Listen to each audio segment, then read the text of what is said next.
Hello friends, स्वागत है आपका आपके अपने यूट्यूब चैनल बीर बिल्ड हाउस में। आज की वीडियो में हम बात करने वाले हैं कॉलम खड़े करने पर पड़ोसी की क्यों जलती है। जब भी आप कॉलम खड़े करते हैं तब सबसे ज़्यादा किसे परेशानी होती है आप अब समझ गए। चैनल पर नए हैं, सब्सक्राइब नहीं किए हैं तो सब्सक्राइब करके बेल आइकन प्रेस कर लीजिएगा। मैं आपको यहाँ पर एक एक स्टेप बाय स्टेप बताऊँगा कि आपको कॉलम खड़े करने के सही तरीके क्या होते हैं और किस तरीके से खड़े करना है। पहले पॉइंट की मैं बात करता हूँ। कॉलम जब भी आप खड़े कर रहे हैं सबसे पहले तो आपके पास प्रॉपर प्लानिंग होना, क्योंकि कॉलम अगर आप खड़े कर रहे हैं तो विदाउट एनी प्लानिंग कॉलम जो है वो गलत हो सकते हैं। तो प्लानिंग करें, किसी भी कंसल्टेंट से आप इसकी ड्राइंग लें, लेआउट लें, इसके बाद आप कॉलम का लेआउट सही से करें।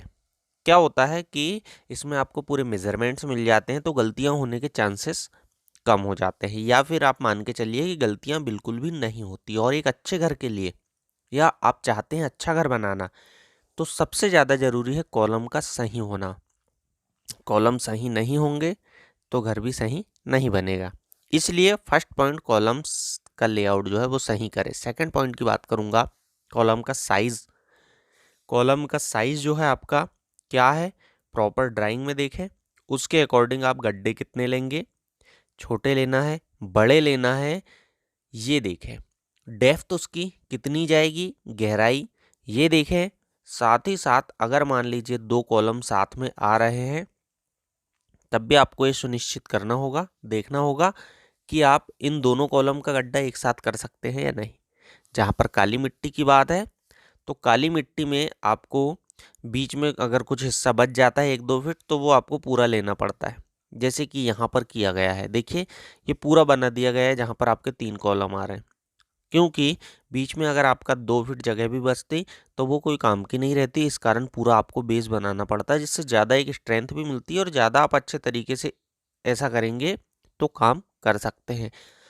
बेस सही बनाना, ज़मीन का जो बेस है जो यहाँ पर नीचे बनाया गया है इसे बहुत ज़्यादा सही बनाना ज़रूरी होता है पूरी जगह पर। यहाँ पर आप अगर बेस बना रहे हैं अच्छा तो आपको पहले तो 40 mm ये डालना पड़ेगा जिसे गिट्टा कहते हैं। उसके बाद एक प्रॉपर रेशो में आप यहाँ पर इसे बिछा देते हैं और इसे आप प्रॉपर तरीके से सेट करते हैं।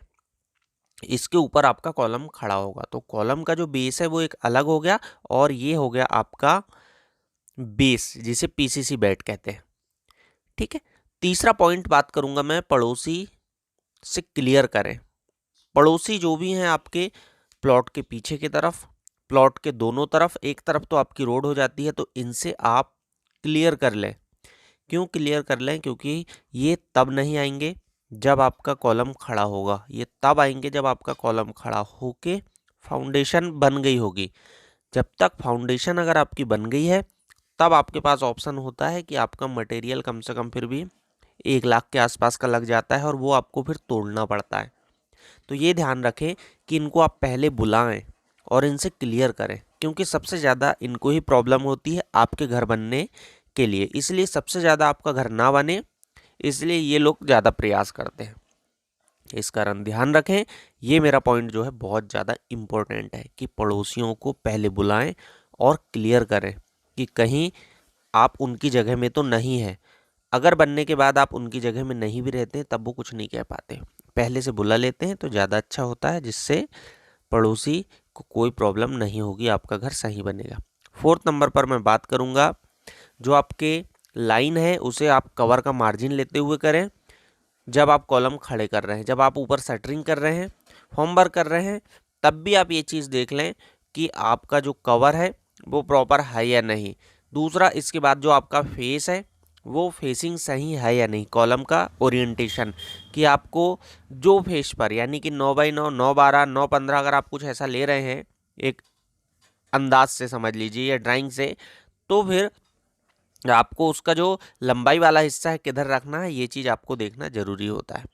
5वें नंबर का और लास्ट पॉइंट है प्लिंथ लेवल डिसाइड करना। प्लिंथ लेवल डिसाइड करें और उतना ही कॉलम भरें। ज़्यादा कॉलम अगर आप भर देते हो तो प्लिंथ के लिए इसे तोड़ना पड़ता है। ये थे 5 पॉइंट जिनको आप समझ गए होंगे कि किस तरीके से आपको कॉलम खड़े करना है। वीडियो अगर आपको अच्छा लगे तो लाइक, शेयर और सब्सक्राइब करना ना भूलिएगा।